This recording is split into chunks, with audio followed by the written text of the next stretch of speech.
Hope you guys are enjoying the 8,000 mile coast to coast to coast trip videos. I still have probably about another 20 of them, but I had to do this video about this product today because I keep getting questions emailed to me, DMs and comments. So many questions I got about what helmet I was using on the cross country trip. All over every single platform, everybody was curious and interested in what helmet I was using. Not a lot of people, I think I've seen what I've seen in in our community using that helmet. They mostly rock the Shoei Neotech 2 modular or the Bell modular or the Simpson modular. Those are the three biggest helmets that I know that people wear, but I have not seen a lot of people wear this particular helmet, and I think that's why it kind of started a buzz, started a kind of a curiosity. Everybody's just been wanting to know what it is. So let me introduce you to the helmet that I took on my 8,000 mile trip. This is the LS2 Advant X helmet, modular helmet. This is in the matte black. This helmet comes in matte black, it comes in white, and it comes in carbon. You could also get the matte black with a Cardo already installed in it, which is cool. And you could also get the carbon with the Cardo already installed in it. I'm gonna leave you guys links down below in the video description because, oh my God, I can't believe how many people were so curious about this helmet. And so was I, because to tell you the truth, I purchased this helmet. I'm not sponsored by this company. I purchased this helmet with my own money, literally like 5 days before we left on the trip. So I kind of bought it blind, and a lot of people were calling me crazy. Like, how could you buy a helmet blind, not knowing if it's going to work good, if it's comfortable, are you going to like it, whatever. And yeah, I mean, yeah, that's the truth. I did buy the helmet blind. I had high hopes for it. I did go to the store and check it out, see its functionality, which I'll show you in a second how it works. And I just loved how it operates, and I loved the functionality of it. And it was light and it looked good. So that's why I purchased it. I said, let me take my chances. Let me purchase this helmet. And honestly, I said to myself, if I don't like it for any reason, I'll just go to the store, either, I don't know, strap it to my bags or just leave it there or try to sell it and just buy a new one. You know, that's how I left. And honestly, the first day I already knew that I liked the helmet. And then as time went on, we were on the road for about a little over 3 weeks as time went on. Every single day, I love this helmet more and more and more. So let me go over a couple of the things.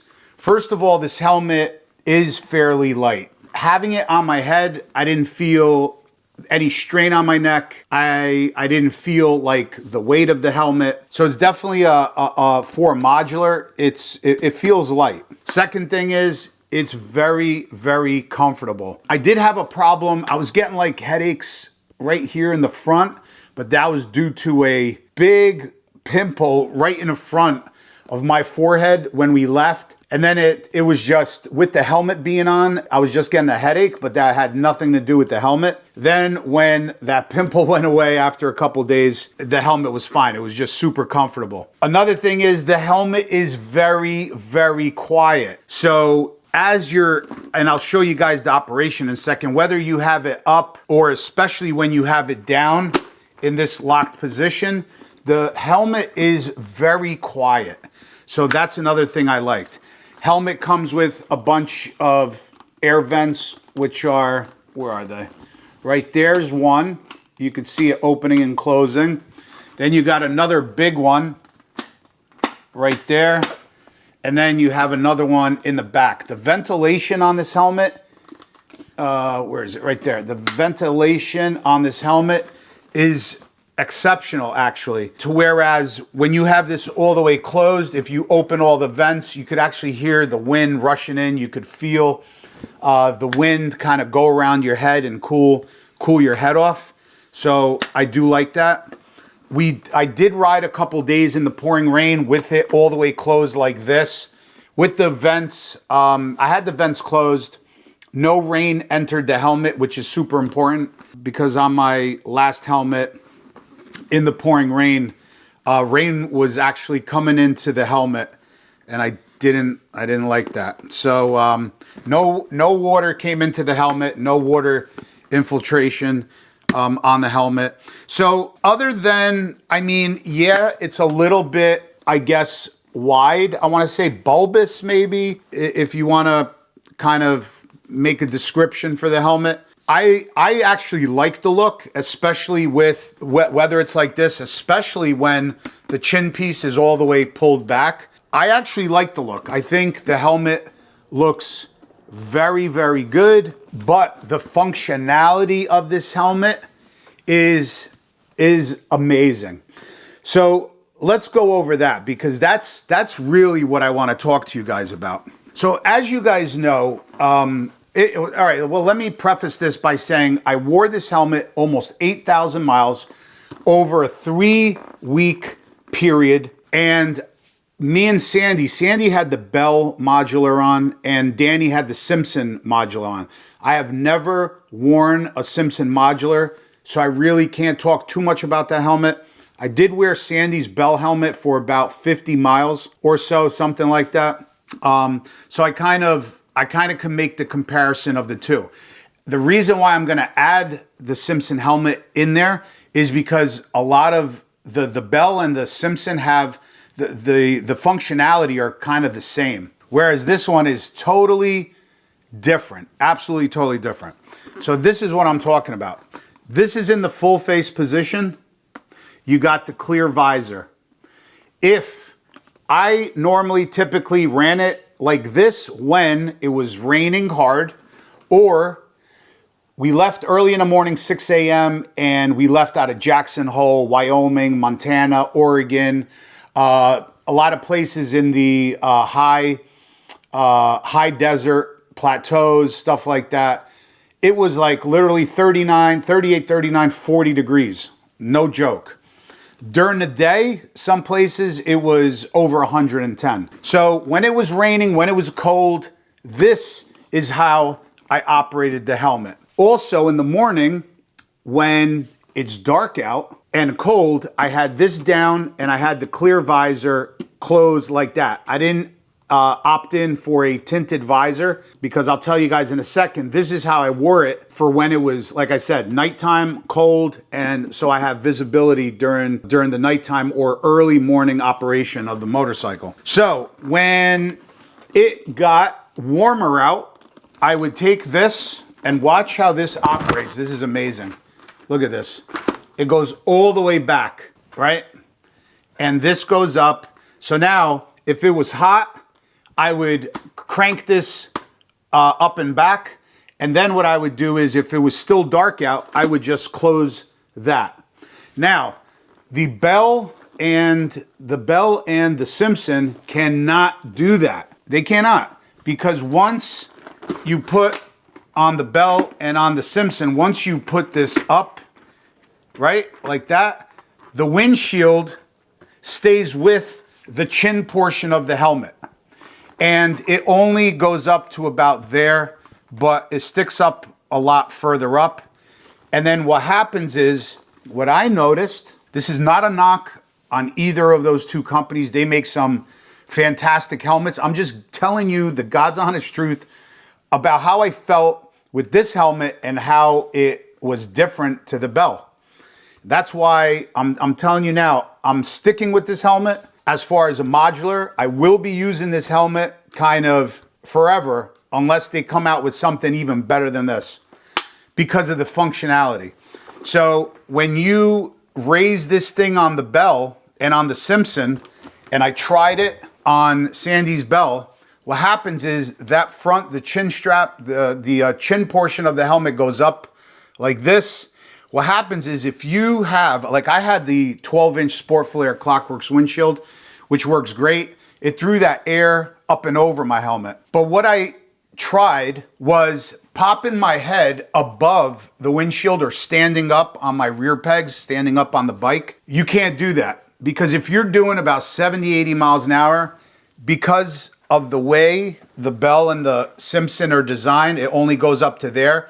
It's almost like a sail. That whole front chin piece catches the air and it wants to rip your head back, and pretty drastically, pretty violently. So you definitely cannot ride on the Bell and the Simpson with this piece up if it's super hot for a long period of time. Definitely, there's no way, not 8,000 miles. I wouldn't even say 10 hours on the bike. You wouldn't even want to ride like that if you had no wind protection on the bike. I would take you guys to the bike right now, but I can't because Blackjack is actually in the middle of getting a lot of upgrades done, and a lot's happened to Blackjack, so I can't show you guys yet. But it's gonna look really cool when I'm done with the trip videos. I hope you guys are liking them. I'm gonna show you guys how Blackjack looks.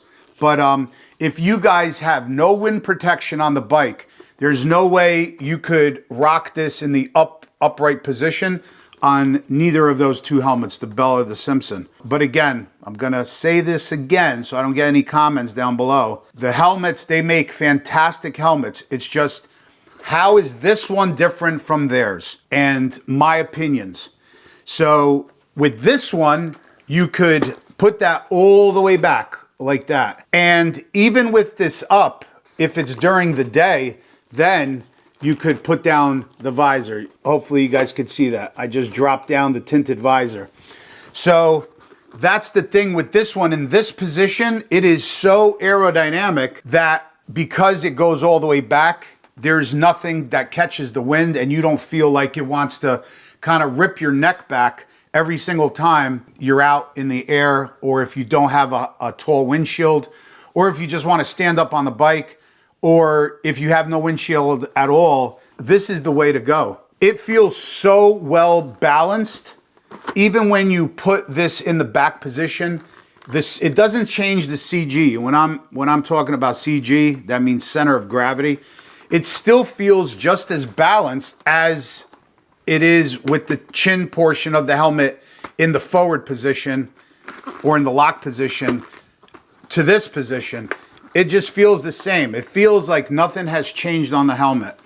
Whereas the Bell and the Simpson, when you lift that up, it kind of changes the CG, kind of makes it kind of off, kind of makes it forward heavy. But that's the thing you cannot do with those two helmets is if you're hot and you want to lift this up. On the other helmets, this clear shield goes up and stays up with it. You cannot bring it down and still have the front of your face open, which is awesome, So that's what I like, especially if you're riding, say, in the morning. We left certain places, it was 9,500 degrees. I was too hot. I put this all the way back, but still it was dark out, so I had the clear windshield on. And a lot of times, 99 or 98% of the times, I was riding it like this. So a lot of people said, oh, why don't you just get a 3/4 helmet? Well, 3/4 helmet isn't going to protect you from the cold. I love that helmet for riding and ripping around town. It's not going to protect you from the cold or the rain. I did use the 3/4 helmet on my trip to Sturgis a couple years ago when I went with Glenn. But I noticed that obviously in the cold, it's not going to protect you as much. And in the rain, even though I had a good pair of goggles, the whole front of your face gets soaked. The inside of the helmet gets soaked. It just wasn't the best solution for a long trip. Whereas this, as soon as it started raining, we left Pikes Peak. I closed it. It got dark out because of the clouds. I lifted up the visor, the tinted visor inside, and I dropped that down. Now I got a full face helmet. Like, this checks off every single box that I could have had on this long distance trip. It just really did. It's comfortable, it's lightweight, I think it looks great. The functionality of this chin piece, how they designed it, is absolutely amazing. You could get different, you could get a tinted windshield or different colors for the front, but I'm not gonna do that because, again, now, just say I got a club event. I go to the clubhouse during the day and I have the inside portion on, which works fantastic because it's obviously sunny out And then say I get out of the clubhouse and it's dark out and it's still hot.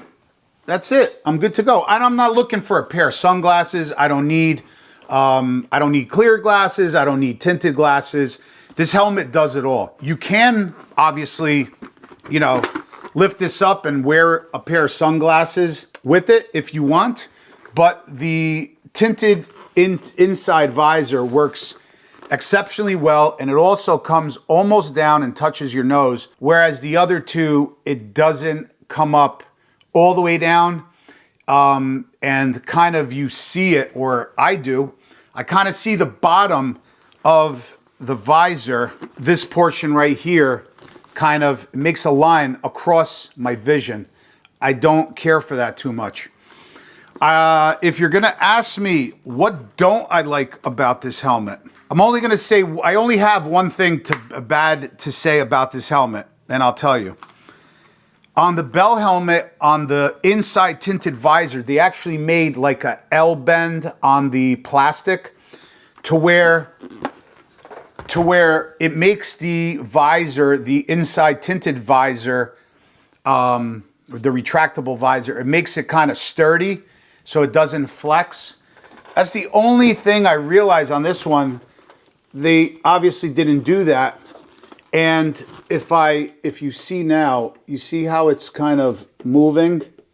So what I noticed when you're doing like 80, 85 miles an hour, and if you wouldn't have the proper wind protection on your bike, what happens is it kind of like flutters around. The wind kind of moves it because it's not, excuse me, that's sturdy.